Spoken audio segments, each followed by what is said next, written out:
Alright, let's get it started. Cold start.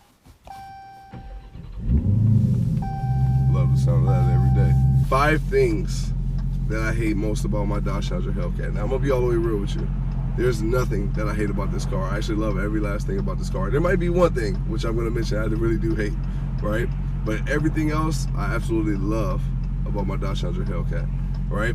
Number 1, the first thing that I hate most about this car, the only thing that I hate about this car, is the gas mileage. And now I'm gonna be all the way real with you. I've watched so many Dodge Challenger Hellcat videos and reviews before I actually got this Hellcat, and there wasn't one person who was like, you know what, this shit is fucking absolutely terrible on gas. And I'm gonna straight outright say this bitch is terrible on gas. Terrible. Now I'm gonna do another video going into the details from how much it costs from empty to full to fill this car up and all those good things. But for right now, I'm gonna tell you that I'm averaging, check this out, 11.8 miles per gallon. That shit is terrible. Now, when I got this car, obviously you gotta understand what you're getting into when you get a 707 horsepower car, right? And I knew, I'm watching all the videos just like everybody else before I had the car and all that good shit, but I'm not gonna lie to you. Like, I knew I was gonna have to pay a lot for gas, and I knew it was gonna be totally different from a Honda Accord. But once I actually got it, and I'm actually living in it every day, driving it every day, I realized that I literally live at the fucking gas station. No lie. And the thing is, you only can get 93 octane put in this car. You know what I mean? Yeah, you could probably put the other shit in, but you know what I mean? When you're buying a $70,000 car, you'd be stupid, in my opinion, to even gamble with this shit and see if you can put the 85 to 87 or any of that other shit in there. You know what I mean? I'm not even gonna do that gamble. You know what I'm saying? This is my shit and I gotta take care of it. And you buying a $70,000 car, you gotta just boss up and gotta pay that cost to be the boss. So, with that being said, you filling up every 2 to 3 days, and I don't even work that far from where I live. Maybe 10 miles at max, you know what I mean? And the thing is, just that little back and forth, inner city driving, light to light, all that good shit, you're filling up every 2 to 3 days. You know what I'm saying? If you're really making this your everyday driver. And I'm not gonna lie, every time you hit that gas station, that shit does not become easier. That shit is whack. Every time it becomes more whack. It doesn't become easier, it becomes more whack the more you hit that gas station, trust me. But nonetheless, it's kind of like this thing where you like, man, yeah, this shit is whack. And I still got my Honda Accord, but I tell myself all the time, like, you know, every time I fill this car up, I say, you know what, I'm filling that bitch up, and for the next couple of days, I'm gonna take my Honda Accord. But I promise you, after I fill that up, as soon as I'm walking out to my cars, I'm like, nah, I can't take the Honda, but I want to take the Hellcat. You know what I'm saying? Because there's just no feeling like this car gives you. You know what I'm saying? And I just want to take it every damn day, even though it's bad as hell on gas, and I know that shit's gonna leave out of there like a slow leak in a tire, but faster. You know what I mean? And I'll still do it anyway. And so, no matter what, you know what I'm saying? I'm just saying, when you get used to it, you know what I'm saying? You start actually living with the car, you realize that you actually live at the gas station as well, which ain't a big deal. I mean, it is, but it ain't. You know what I mean? Because you got to understand with 700 horsepower that you're not getting fucking Honda Accord gas mileage. You know what I mean? And at the same time, you got to understand that it's pretty fucking good on gas in comparison to what it is. You know what I'm saying? Like a Lamborghini Aventador, I think it's like 8 miles to the gallon. You know what I'm saying? And maybe fucking 14, 15 on the highway. You know what I'm saying? So they're at the gas station way more than I am, and there's levels to everything, obviously.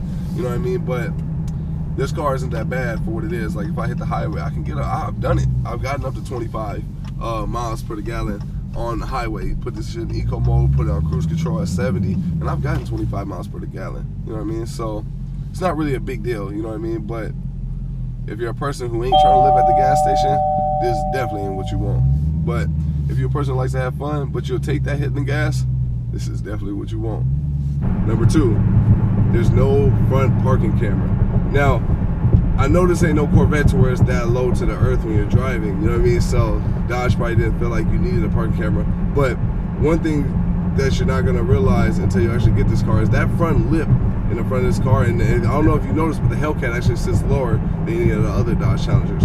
And that front lip can easily scrape a curb, hit a curb, and if it's not hitting or scraping the curb, it's literally right above the curb, you know what I mean? And yeah, find a different parking spot or just park far away from everybody else, you know what I'm saying? But sometimes you just don't feel like doing that, you know what I mean? So it's whatever, but I wish it did have a front parking camera. That would be dope if it did. And you could always install one yourself, but I'm talking about fresh out the box, it would have been dope if it came with it.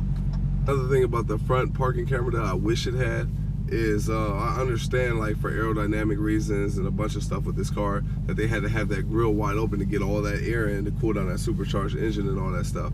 But it would still be nice nonetheless if they would have worked out the science behind it to get that front camera thrown in there, so that way, you know what I mean, it makes it a little bit more practical for everyday use, and that front lip hang kind of low. So that would be nice if they installed that anyway and just came up with the science to get it done. Number 3, this seat belt. Now usually in most cars, which is going to keep going off, usually in most cars the seat belt's like right here on your left shoulder. So I'm always, as soon as I get in the car, I'm like right here, got a seat belt, then I lunge it around. Now mind you, there's a seat belt holder right on the seat, but I don't know if it's worse if I put it in there versus just grabbing it right from the slot, you know what I mean? Because the seat belt holder is actually way back here. So either way go, the shit's whack, but it's a minor inconvenience. It's not nothing major.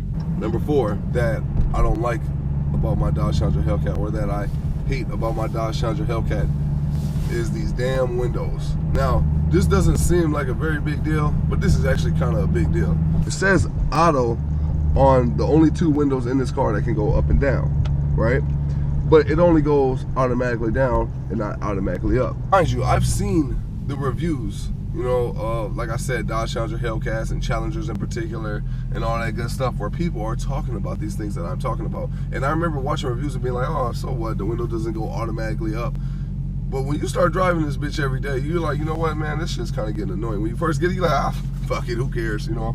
I got a new Dodge Challenger Hellcat, you know, fuck the little shit, you know what I mean? But as you driving it every day, you paying that payment every month and all that good shit, then you start to be like, you know what, man? For $70,000, for $70,000, these windows should go automatically up, for sure. You know what I mean? So it's just annoying and it's inconvenient. You know what I mean? Having to hold the switch. You know, so automatic down, the windows just go whoop, they just go straight down. And when you're ready to put the windows up, you gotta hold the damn switches up. You know what I mean? And it's a little inconvenience. You know what I mean? But like I said, it's not nothing major. But that shit does get on your nerves when most cars, even my Honda Accord, you can just flick the buttons and let go of them and the windows are going up, both of the windows, you know what I'm saying? So $70,000 car, I felt like that's something Dodge could have definitely threw in here, and I don't know why the hell that's not put in here. I feel like they could have put, what, 2 more cents into the car and got that shit done. I don't know the mechanics behind it, but it can't be that much more money, and I know it's not going to add that much more weight to a 4,400 pound Hellcat, so I don't know, that kind of just blows me.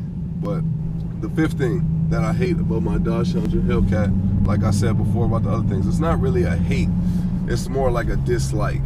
And the thing is that this car looks like a regular Dodge Challenger at quick glance. Like, so what I mean by that is, let's say I'm behind the SXT on the highway, exactly the same color, black body, and my car's black obviously, and that car flies by a regular person who doesn't know cars, boom, and then I fly by them right after. Aside from the exhaust note, they're gonna be able to be like, they're gonna probably more likely gonna say that was the same damn car, same color, same damn car. You see what I'm saying?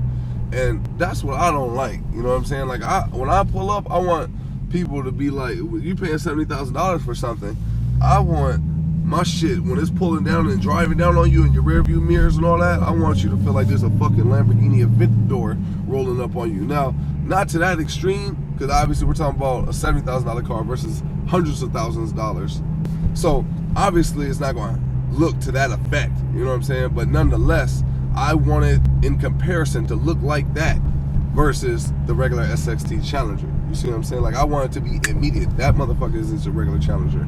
Now, if we sit there and we're at a light and there's an SXT Challenger on the left side of me and I'm in the Hellcat obviously on the right side, and there's a person behind both of us and they're looking at both, they're gonna tell, they're gonna know for sure.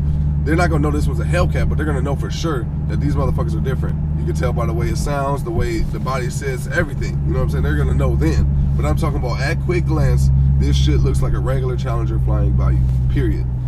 And for $70,000, like I said, I want some shit that just looks different. You know what I'm saying? Obviously, it's not that big of a deal to me because I still got the fucking car, obviously. You know what I'm saying? But it would still be dope if it had everything that I'm just mentioning. But it would still be dope if the shit actually did look a whole lot different than your regular SXT Challenger. You know what I mean? But that's me signing out for the day. That's all I got, you know. And yeah, if you like my videos, you like what I'm saying and all that good shit, you know what I mean, hit that like button and subscribe. I'll see y'all in the next video.